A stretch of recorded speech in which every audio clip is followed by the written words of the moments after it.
In a previous video, I spoke about File Manager and explained that it can be used for export files. In version 12, we could still use the same approach to export files. We could still use existing functions like ASCIIOUTPUT to create those files. However, the approach that we use to define the output, specifically the output path, is going to be a bit different. So what we've got on the screen right now is we've got a pretty simple TI script that I had created. No data source, just a couple of lines in the prologue, do a simple ASCII output. And what we also have is we also have a file manager that is pretty straightforward. I'm going to sort it by name. We've got some folders. We've got a couple of sample files. When I run the script, it's simply going to create a basic ASCII output. So when I run this, it's going to create it successfully. When I go in and do file manager, and again, I'm going to sort by name, you can see that it created a simple file. And what it did is it put that file directly into the root of the file manager. In this particular case, it ends up as a sibling to the existing file, sibling to the existing folders. Now, what I can also do is I can also change the script a little bit. So instead of file 1, I'm going to call it file 2, but in this particular case, I'm going to put a path. And I'm going to grab one of the paths that's out there. I had a path called .tmp, so I'm going to put .tmp with the slash. And in this particular case, instead of just defining the file, I'm defining the path of a path that already exists and the file. Okay, I'm going to save it. I am going to then run it.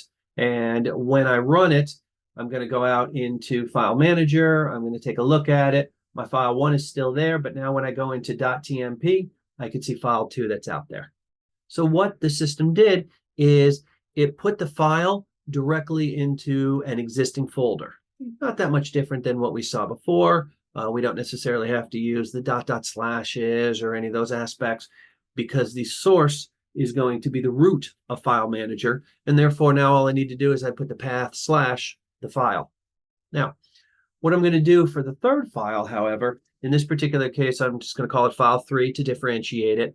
And what I'm going to do in this particular case is I'm going to create a new folder. I'm going to grab a folder called Lee. And if I were to go into File Manager, you're going to see that there is no subfolder called Lee.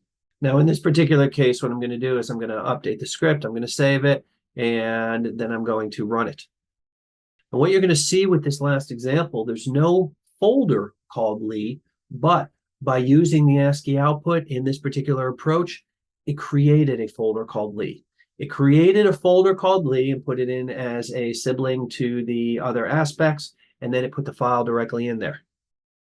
This is great because it's going to be able to create these new folders, okay? But there's pros and cons.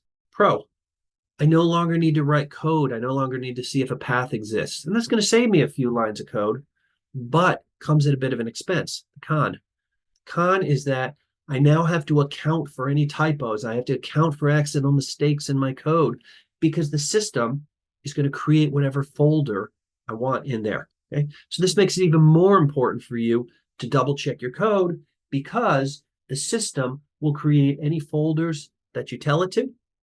We just need to make sure that we tell it properly.